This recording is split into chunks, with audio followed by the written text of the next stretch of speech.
নমস্কার বন্ধুরা, শিল্পীর রান্নাবাটিতে আপনাদের সকলকে স্বাগত। আর আজ আমি শেয়ার করছি চিকেনের একেবারে অন্য স্বাদের একটা রেসিপি, ভুনা মশালা চিকেন। আর এটা কিন্তু অন্যান্য যে চিকেন আমরা খেয়ে থাকি তার থেকে সম্পূর্ণ আলাদা খেতে এবং ভীষণই ভালো হয়। তো চলুন ঝটপট রেসিপিটা দেখে নিই, আশা করি আপনাদের ভীষণই পছন্দ হবে। এর জন্য আমি এখানে 500 গ্রাম চিকেন ভালোভাবে ধুয়ে নিয়েছি। এবার প্রথমে আমরা চিকেনটাকে ম্যারিনেট করে নেব। দিয়ে দিচ্ছি 1 চা চামচ হলুদ গুঁড়ো, 1 চা চামচ লবণ, 1 চা চামচ কাশ্মীরি লঙ্কার গুঁড়ো, এটা কালারের জন্য দিচ্ছি। তবে আপনারা যদি চান তো এটা স্কিপ করেও বানাতে পারেন। আপনারা চাইলে এখানে কিন্তু ঝাল লঙ্কার গুঁড়ো ব্যবহার করতে পারেন। দিয়ে দিচ্ছি 1/2 চা চামচ জিরে গুঁড়ো, 1/2 চা চামচ ধনে গুঁড়ো আর 1 চা চামচ পাতিলেবুর রস। তবে আপনাদের কাছে যদি পাতিলেবু না থাকে আপনারা 1 চা চামচ কিন্তু হোয়াইট ভিনিগারও দিতে পারেন। পাতিলেবুর রস বা ভিনিগার দিলে কিন্তু চিকেনটা অনেকটা সফট হয় এবং চিকেনের যে একটা স্মেল থাকে সেটাও চলে যায়। এখানে আমি 2 টেবিল চামচ আদা রসুনের পেস্ট নিয়ে নিয়েছি, এর থেকে অর্ধেকটা পেস্ট আমি দিয়ে দিচ্ছি। আর দিয়ে দিচ্ছি 1 চা চামচ ঘি। ঘিটা ব্যবহার করলে কিন্তু খেতে টেস্ট খুব ভালো হয়, তবে আপনারা যদি ঘি অপছন্দ করে থাকেন তাহলে স্কিপ করতে পারেন। এবার সব কিছুর সাথে খুব ভালোভাবে মেখে নিচ্ছি। আর লেগ পিসগুলো যেটা নিয়েছি আমি দেখুন একটু করে কিন্তু কাট লাগিয়ে নিয়েছি। অবশ্যই লেগ পিসে একটু কাট লাগিয়ে নেবেন। এবার চিকেনটাকে 30 মিনিটের জন্য রেস্টে রেখে দিচ্ছি। আমি নর্মালি বাইরেই রাখছি যেহেতু উইন্টার, তবে যদি গ্রীষ্মকাল হয়ে থাকে তাহলে অবশ্যই আপনারা 30 মিনিটের জন্য ফ্রিজে রেখে দিতে পারেন। এবার একটা স্পেশাল মশলা বানিয়ে নিচ্ছি। এর জন্য একটা কড়াই গরম করে নিয়েছি, এতে দিয়ে দিচ্ছি 1.5 চা চামচ গোটা ধনে, দিয়ে দিচ্ছি 1 চা চামচ গোটা জিরে, 1/2 চা চামচ গোলমরিচ। এবার লো ফ্লেমে একটু নাড়াচাড়া করে রোস্ট করে নিতে হবে। দেখুন সুন্দর গন্ধ বেরিয়েছে। এবার গ্যাসের ফ্লেমটা অফ করে দিচ্ছি। খুব বেশি ব্রাউন করে ভাজবেন না, তাতে কিন্তু মশলা তেতো হয়ে যাবে।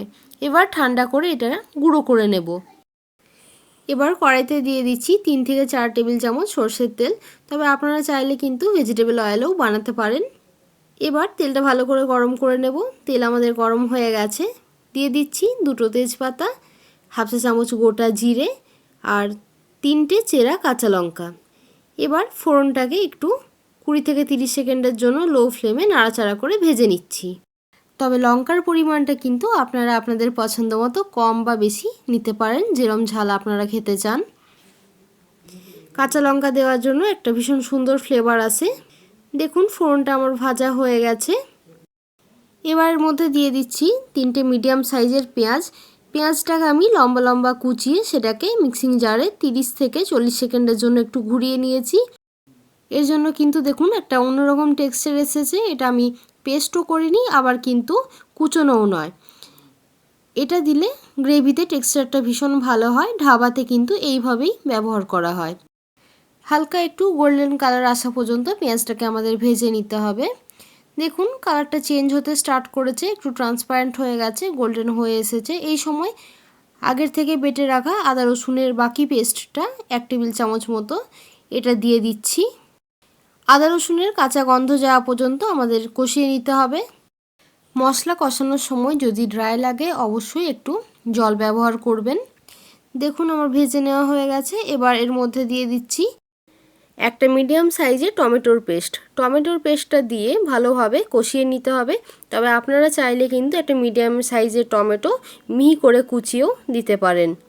আবারও বলছি, যদি ড্রাই লাগে অবশ্যই একটু জল ব্যবহার করবেন। আর এই সময় ফ্লেমটাকে লো টু মিডিয়ামে রেখে কষিয়ে নিতে হবে। মশলাটা ভালোভাবে কষানো হয়ে গেছে এবং তেল ছাড়তে স্টার্ট করেছে। এই সময় আগের থেকে ম্যারিনেট করে রাখা চিকেনটা দিয়ে দিচ্ছি। চিকেনটা দেওয়ার সাথে সাথে ফ্লেমটাকে হাই করে দিতে হবে। এবার হাই ফ্লেমে 2 থেকে 3 মিনিটের জন্য চিকেনটাকে কষিয়ে নিতে হবে। খুব বেশি কষানোর প্রয়োজন নেই, চিকেনের কালার চেঞ্জ হওয়া পর্যন্ত আমরা কষিয়ে নেব।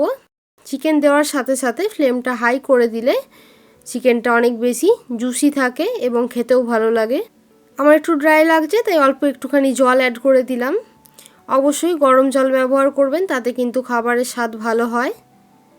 দেখুন চিকেনের কালার চেঞ্জ হয়ে গেছে এবং 2 থেকে 3 মিনিট আমার কষানো হয়ে গেছে।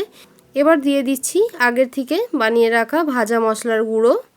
দিয়ে দিচ্ছি 1 চা চামচ গরম মশলার গুঁড়ো আর এই ভাজা মশলা দিয়ে আমরা 1 মিনিটের জন্য একটুখানি কষিয়ে নেব, খুব বেশি কিন্তু এটাকে ভাজবো না, যেহেতু আমাদের গুঁড়ো মশলা কিন্তু আগের থেকেই ভাজা রয়েছে। খুব বেশি সময়ের জন্য ভাজলে কিন্তু মশলাটা তেতো হয়ে যেতে পারে, তাই হালকা একটু 1 মিনিটের জন্য নাড়াচাড়া করে নিচ্ছি। আর চিকেন ম্যারিনেট করার সময় যেহেতু আমি পরিমাণ মতো লবণ ব্যবহার করেছিলাম, তাই আমি আর কোনো লবণ এই সময় দিচ্ছি না।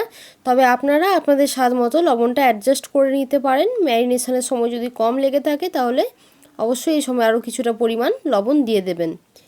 আমার 1 মিনিটের জন্য মিশিয়ে নেওয়া হয়ে গেছে ভালোভাবে। দিয়ে দিচ্ছি 1 কাপ পরিমাণ জল, তবে জলটা আপনারা একটু কম বা বেশি আপনার নিজেদের ইচ্ছে মতো দিতে পারেন, যেরকম পরিমাণে গ্রেভি বা ঝোল আপনারা চান। আমি এখানে 1 কাপ পরিমাণ জল দিলাম, একটু ভালোভাবে মিশিয়ে দিচ্ছি। এবার লো ফ্লেমে 10 থেকে 15 মিনিটের জন্য ঢাকা দিয়ে দেব। আমার 15 মিনিট হয়ে গেছে, এবার ঢাকা খুলে চেক করে নিচ্ছি। দেখুন কত সুন্দর একটা কালার বার হয়েছে। এবার হালকা করে একটু মিশিয়ে নিচ্ছি। এই সময় অবশ্যই গ্রেভির পরিমাণটা আপনারা অ্যাডজাস্ট করে নিতে পারেন, কম বা বেশি যেরকম আপনারা চান। সল্টটাও এই সময় চেক করে নেবেন। বোন থেকে চিকেনটা দেখুন আলাদা হয়ে গেছে, অর্থাৎ চিকেনটা আমাদের কিন্তু একদম পারফেক্ট সেদ্ধ হয়ে গেছে। এবার এর ওপর থেকে দিয়ে দিচ্ছি 1 চা চামচ ঘি। এই ঘিটা অ্যাড করলে কিন্তু এই রান্নার স্বাদ একেবারে আলাদা হয়ে যায়। এবার মিশিয়ে 1 মিনিটের জন্য ঢাকা দিয়ে দিচ্ছি আবারও। ফ্লেমটা অবশ্যই লোতে রাখতে হবে। 1 মিনিট পর গ্যাসের ফ্লেমটা অফ করে 10 মিনিট স্ট্যান্ডিং টাইমে রেখে ফিরে আসছি। ভাত, রুটি, নান, লুচি, পরোটা, পোলাও সব কিছুর সাথেই এই চিকেন কিন্তু দুর্দান্ত লাগে। অবশ্যই এইভাবে একবার বাড়িতে বানিয়ে দেখতে পারেন। রেসিপি কেমন লাগলো কমেন্ট করে জানাতে ভুলবেন না। এই ধরনের নিত্য নতুন রান্না পাওয়ার জন্য চ্যানেলটাকে সাবস্ক্রাইব করতে ভুলবেন না। পাশে থাকা বেল বাটনটা অবশ্যই প্রেস করে দেবেন, যাতে যখনই কোনো নতুন ভিডিও আপলোড করব নোটিফিকেশান আপনাদের কাছে পৌঁছে যাবে। দেখা হবে আবার একটা নতুন রেসিপি নিয়ে। ততক্ষণের জন্য সুস্থ থাকবেন, ভালো থাকবেন, সকলকে ভালো রাখবেন। ধন্যবাদ।